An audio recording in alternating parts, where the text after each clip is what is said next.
How's it guys, and welcome back to another video here at Greg Dennis Reviews in proud partnership with Change Cars. Now, what I've got next to me is the pretty cool looking Ford Tourneo Custom Sport. Now, if you were a millennial that used to watch and play Need for Speed Underground, loves this sort of aesthetic, but now has grown up and has a family, this might be the car for you.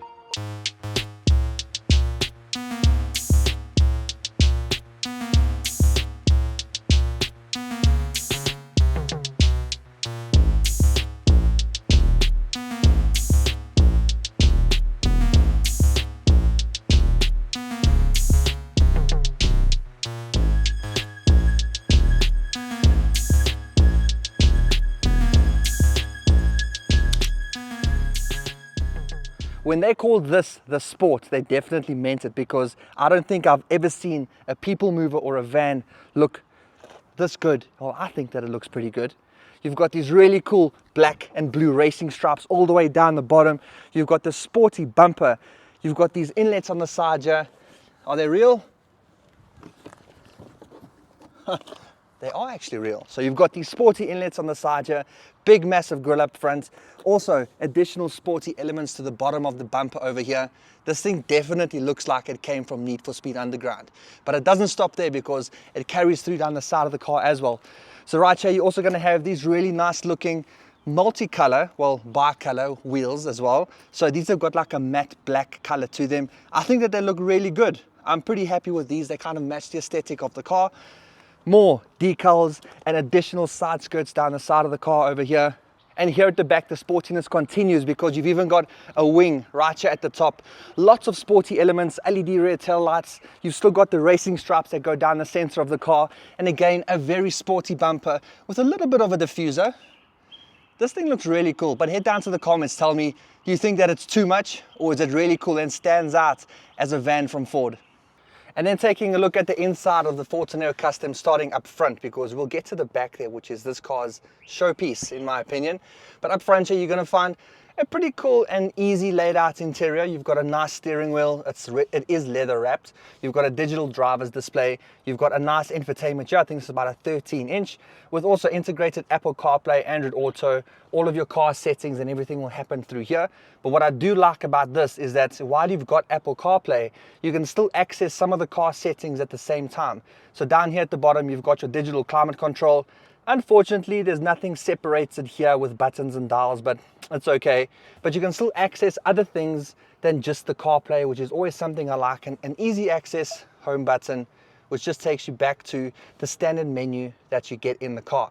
And with this being a big family car, you obviously need to have a whole bunch of storage for those massive road trips and just places to put things, because you know, when you have a family, you've just got things, you need places to put them, and you can definitely do that here. Starting off in the door bins, I mean, look, you've got like 3 different layers and different tiers of place where you can actually store stuff, and that's just the door. Now, if you come further into the inside here, you're going to find a little plastic pocket down on the center. Obviously, a whole bunch of storage here too, so you can put bags and everything that you need. And then looking at the center of the car here, you're going to find a little covered place for some storage as well as some cup holders, and even down here in the middle with some USBs. But further up top, you're going to find some storage right in front of the dash behind the screens. And yes, there's more, because not only is there a cubby hole, but you've even got one above that. But wait for it, there's one more, and it's right above us. Over here, some more storage just above in the roof too. And I'm sure that there's going to be even more places that I haven't figured out yet. And then into the back, this car's big showpiece. So firstly, I'm going to go through the electronically opening doors. So all I have to do, push the handle, and look at that. Voila, I'm into the back seat area. Now, back here, you're going to have a whole bunch of customizable options in terms of these seats. So there's 6 independent seats here. Now, these seats, you can have them facing all forward like they currently are, or you can switch these ones around and have them all facing that way.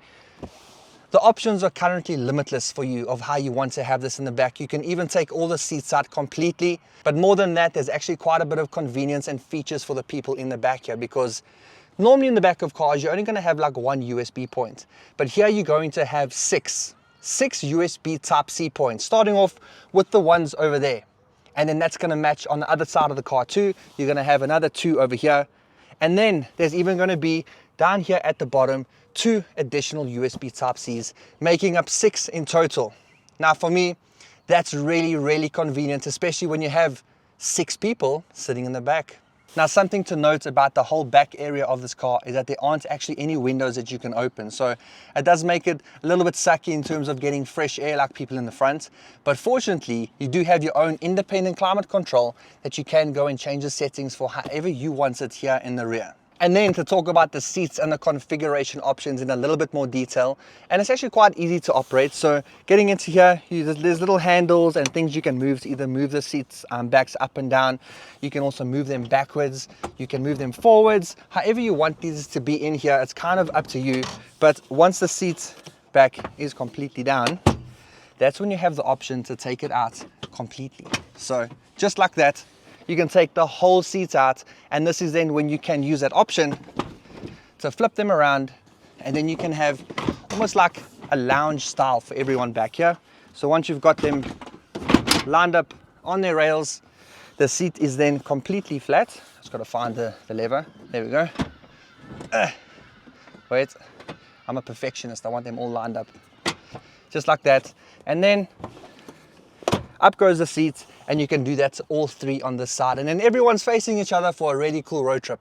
And now before we go take a look at the back, I'll show you to close these doors. It is literally this easy. And you can do it on both sides as well. Both fully electronically adjustable, very convenient.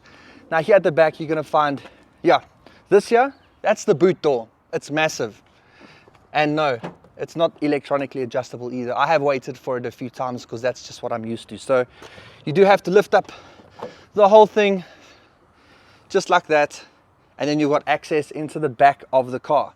Now you can have the boot size as big as you want it, depending on how you move these seats, configure them, take them out. You can make it as big or as small as you need. And yes, there is even a light at the back here in case you want to work on things at night, or even just use this as a canopy while you're camping. So now that we've taken a full tour of the whole outside and inside of the car, let's finally put the canopy down and take it for a drive.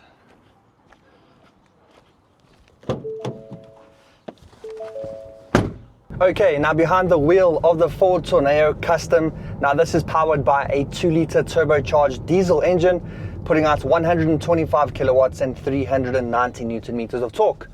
And that torque figure, it feels like it's okay. It's not the punchiest of diesel engines that I've driven.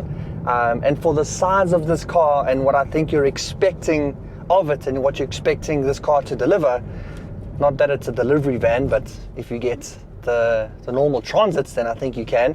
But anyway, I digress. But I just think that you're asking this car to deliver a lot of weight, a lot of people, a lot of luggage, and if you're towing stuff, this can tow up to 2,500 kilograms, so 2.5 tons.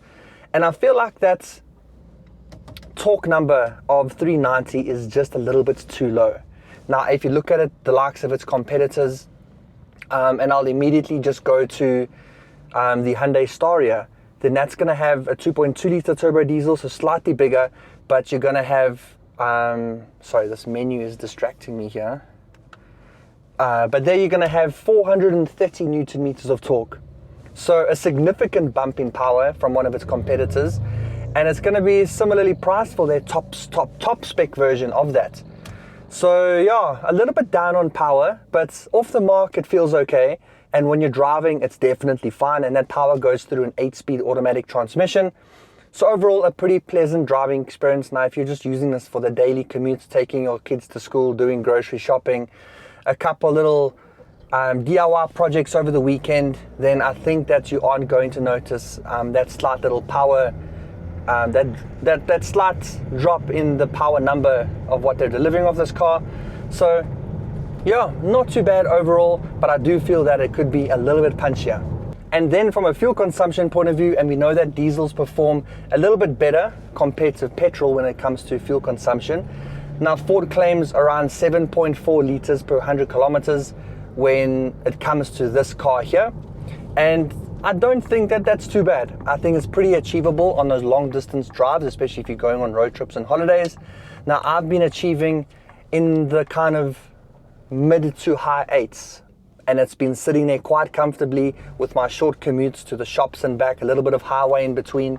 So I'm pretty pleased with the fuel consumption that I've achieved so far with this car. I've currently got, what is this?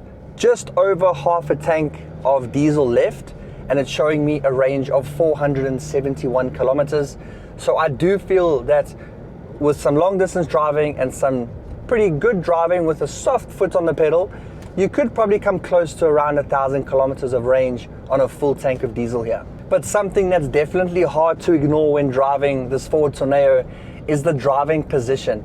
It's not a position that I'm very familiar with. You're sitting right on top, you've got the steering wheel like on top below you. You feel like a bus driver. The end of the car is like right here, so it feels like you're driving on the tipping point of this vehicle, which is really strange. But that being said, it's a very comfortable car to drive, and driving it itself, like when you're turning, it turns in nicely. You feel like you're at the front of the car. It's feeling a little bit sportier than what I thought it would have, but you know, so maybe the driving feel here is matching those blue racing stripes on the outside of the car. And what else helps make it a comfortable drive is the fact that you're sitting quite high up, so you're forced to drive nice and straight in the seat like this. I can definitely drive for many hours in this position, that's for sure. You also get these nice captain's chair arms that you can kind of put into any position you want to until you find the right spot for you, which mine's over there. And then you've also got, oh no, this one doesn't have, oh, it does have two. There you go. Here's the second one, like that. So both elbows sitting, captain's chair position, ready to take on that super long road trip holiday. It is also quite a safe car when it comes to that sort of technology. So you've got forward collision warning, you've got the lane keep assist, you've got the lane centering. It's going to auto steer for you on the highway, or when you're in that adaptive cruise control setting too, where you can adjust the distance between you and the car ahead of you. And I felt that it worked really well on the highway, so I'm pretty pleased with how that performed. From a safety point of view, I'm pretty bummed that it doesn't have a 360 camera, especially at this price point of 1.2 million rand. I feel like it should, and it's only got a reverse camera and some park sensors, so that's a little bit of a letdown. But other than that, it's a very comfortable car. It's got the safety tech that you need from the driving on the highway and the auto steering point of view. It's got the fuel consumption that's pretty good, and the power that it delivers is okay. It's not the best. I do feel, like I said, I do feel like it needs a little bit more punch, especially with it being a turbo diesel. That torque number is very important for it.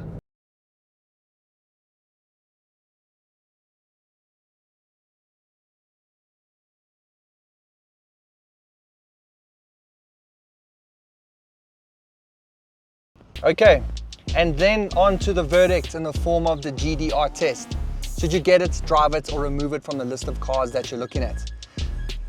Now I would say go and drive this. Now I know there's a lot of options out there in terms of getting the Staria.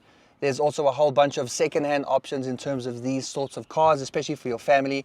1.2 million is a lot of money, but I do feel that it looks good. There's a lot of cool features inside you and a lot of customizable parts inside this car. So in my opinion, go take it for a drive and see if this is the perfect car for your family. But if you're interested in getting yourself one of these, then go check one out on changecars.co.za, South Africa's safest online platform to buy and sell cars in South Africa. Now they've got a really cool feature called Beat My Quote. So if you bring them a quote on a new car that's not from a dealership sold on Change Cars, then not only will they match the quote, but they'll beat it too. So go check them out. They're also a proud partner of Greg Dennis Reviews. So thank you so much for watching another review. I hope you enjoyed this, and I hope you learned a whole bunch more about this really cool Ford Tourneo Custom Sport. I really like it. I think it looks pretty cool. And I think that it's got a whole bunch of features that make it quite a convenient car for your family. Now, like I said, if you did enjoy this, drop a like below. And if you want to see more videos like this and other car reviews, then please subscribe. And until then, I'll see you in the next one. Cheers.